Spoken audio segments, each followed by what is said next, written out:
నెల్లూరు నుండి 10 కిలోమీటర్ల దూరంలో అయోధ్య రామ మందిరం తరహాలో ఒక ఆలయం ఉందని తెలుసా?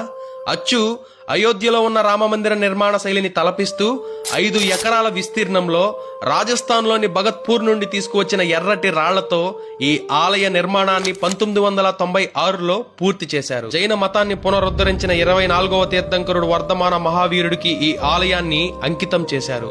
6వ శతాబ్దంలో బీహారులోని ఒక క్షత్రియ కుటుంబంలో జన్మించిన వర్ధమాన మహావీరుడు 30 సంవత్సరాల వయసులో ఈ ప్రాపంచిక విషయాలకు దూరంగా ఆధ్యాత్మిక మేల్కొలుపులతో ఒక సన్యాసిగా మారారు.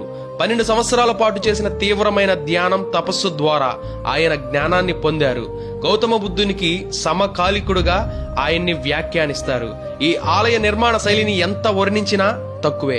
సుందర శోభాయమానంగా కళ్లకు కనువిందుగా చూపరులను ఆకట్టుకుంటుంది. జైన మతంలో మొదటి తీర్థంకరుడు వృషభనాథుడు, చివరగా 24వ తీర్థంకరుడు వర్ధమాన మహావీరుడు.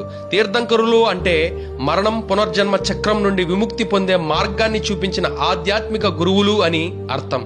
తీర్థంకర అనే పదం తీర్థం మరియు సంసారం అనే 2 పదాల కలయిక. తీర్థం అంటే పుణ్యక్షేత్రం, సంసారం అంటే ప్రాపంచిక జీవితం. నెల్లూరుకి కూతవేటు దూరంలో ఉన్న కాకుటూరులో ఉన్న ఈ జైన దేవాలయాన్ని సందర్శించిన వారు ఎస్ అని కామెంట్ చేయండి. మరిన్ని ఇంట్రెస్టింగ్ అప్డేట్స్ కోసం వెంటనే మన ఛానల్ ని ఫాలో చేయండి.